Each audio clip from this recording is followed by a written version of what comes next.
نحمدہ و نصلی علی رسولہ الکریم، اما بعد۔ اللہ تعالیٰ نے سورۃ المومنون کے شروع کی 10 آیات میں ان مسلمانوں کی 7 صفات کا ذکر فرمایا ہے کہ جس میں وہ پائی جائیں گی وہ فلاح یاب بھی ہوگا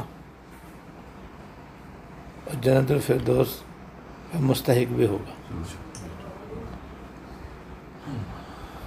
یہ اللہ جل شانہ کی طرف سے بہت بڑی بشارت ہے اور بہت بڑی رحمت ہے اور بہت بڑا انعام ہے، اور وہ 7 صفات ایسی ہیں کہ ہر مسلمان انہیں اپنے اندر بآسانی پیدا کر سکتا ہے۔ تو جب پیدا کر سکتا ہے تو کرنا چاہیے، اور اس عظیم خوشخبری کے اپنے آپ کو لائق بنانا چاہیے۔ ان میں سے 3 صفات کا بیان پہلے ہو چکا ہے۔ پہلی صفت یہ ہے کہ وہ اپنی نماز میں خشوع و خضوع اختیار کرتے ہیں، یعنی خشوع و خضوع سے نماز پڑھتے ہیں۔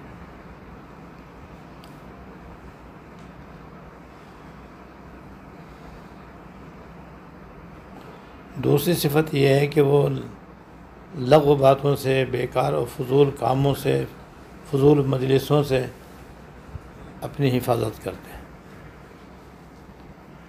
فضول کام میں ادنا درجہ یہ گناہ کے کاموں سے اپنے آپ کو بچاتے ہیں، کیونکہ وہ لغو ہونے کے ساتھ ساتھ آخرت کے اعتبار سے سخت نقصان دہ بھی ہیں۔ اور ایک لغو ادنا درجے کا ہوتا ہے کہ اس میں آخرت میں گناہ تو نہیں ہے لیکن دین و دنیا کو فائدہ بھی نہیں ہے۔ دونوں اس کے اندر آ گئے، اور ایک مسلمان کو چاہیے کہ وہ دونوں قسم کے لغو باتوں، کاموں اور مجلسوں سے اپنے آپ کو محفوظ رکھیں۔ تیسرے یہ کہ وہ اگر صاحب نصاب ہے تو پائے پائے کا حساب کر کے زکوٰۃ ادا کرے، اور اسی کے مفہوم میں یہ بھی داخل ہے کہ اپنے ظاہر و باطن کا تزکیہ کرے، یعنی ظاہر کے گناہوں سے بھی اپنے آپ کو بچائے، باطنی گناہوں سے بھی اپنے آپ کو بچائے۔ یہ 3 صفات ہو گئیں جو ہر مسلمان مرد عورت میں ہونی چاہیے۔ چوتھی صفت اللہ پاک نے یہ بیان فرمائی ہے، والذین هم لفروجهم حافظون الا علی ازواجهم او ما ملکت ایمانهم فانهم غیر ملومین ومن ابتغى وراء ذلك فاولئک هم العادون۔ اس چوتھی صفت کا حاصل یہ ہے کہ مسلمان مرد عورت عفت اور پاک دامنی سے مالا مال رہے، چاہے وہ تنہائی میں ہوں، چاہے وہ سب کے سامنے ہوں، چاہے جنگل میں ہوں، چاہے شہر میں ہوں، چاہے دکان پر ہوں، چاہے گھر پر ہوں، چاہے بازار میں ہوں، کاروبار کے دوران، ملازمت کے دوران۔ نامحرم مرد عورت کا اختلاط عام ہے، ہر جگہ نامحرم مرد بھی ہیں، نامحرم عورتیں بھی ہیں، شرعی پردے کا رواج نہیں ہے، اور اللہ پاک نے ہر مرد عورت کے اندر شہوت رکھی، اور شہوت ضروری بھی ہے کیونکہ اسی کے ذریعے انسان کی نسل آگے چل سکتی ہے۔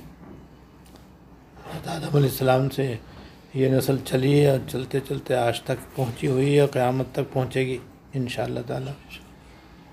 تو اس کا دار و مدار شہوت پر ہے، شہوت نہ ہو تو نسل آگے نہیں چل سکتی، لیکن اللہ تعالیٰ نے اس شہوت کو کچھ حدود و قیود کا پابند فرمایا ہے کہ کہاں آپ یہ شہوت پوری کر سکتے ہیں، کہاں نہیں کر سکتے۔ تو اللہ تعالیٰ نے 2 جگہ شہوت پوری کرنے کی اجازت دی ہے، وہ یہ کہ نامیرا مرد عورت آپس میں شریعت کے مطابق نکاح کر لیں۔ نکاح کرنے کے بعد دونوں ایک دوسرے کے لیے حلال ہیں اور ایک دوسرے سے اپنی جنسی خواہش پوری کر سکتے ہیں۔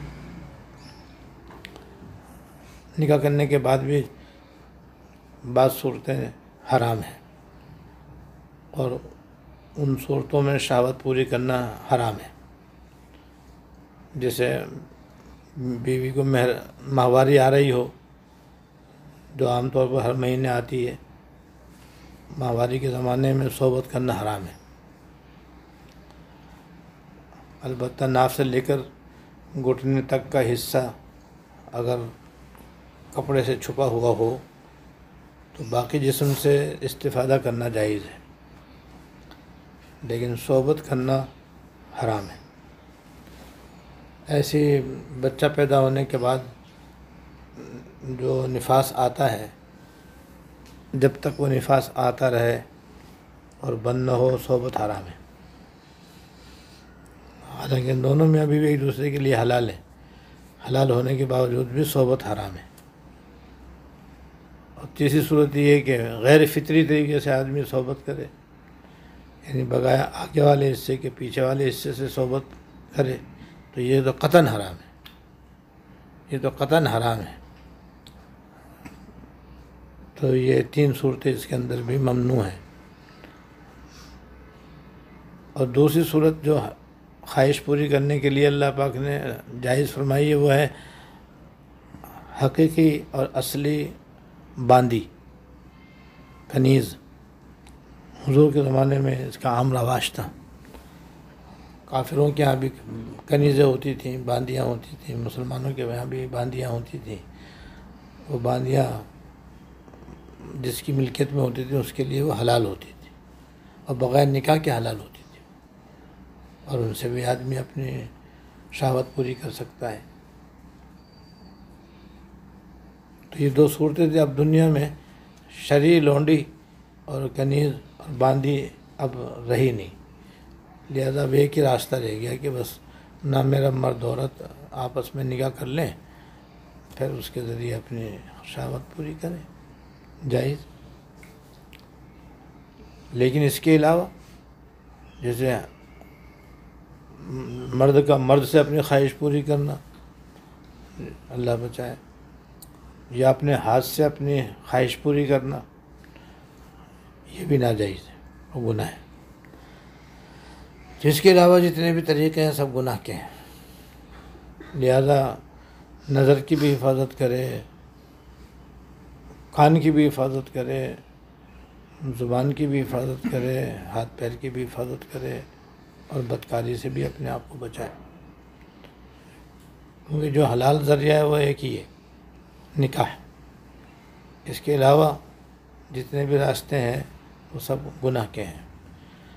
اور ہمارے دین میں، ہماری شریعت میں جس طرح زنا حرام ہے اور ساری شریعتوں میں زنا حرام ہے، ہماری شریعت میں جو اس زنا تک پہنچانے والے ذرائع ہیں وہ بھی ناجائز اور گناہ ہیں، جیسے شہوت سے کسی نامیرا عورت کا نامیرا مرد کو، نامیرا مرد کا نامیرا عورت کو قصداً دیکھنا، یا اس سے باتیں کرنا، یا اس کی باتیں سننا، یا اس کے پاس جانا، یا اس کے پاس بیٹھنا، اس سے ملنا جلنا اور اس کے جسم کو چھونا، یہ سب بھی زنا کے حکم میں ہے، جس سے مردوں کو بھی بچنا واجب، عورتوں کو بھی بچنا بھی واجب۔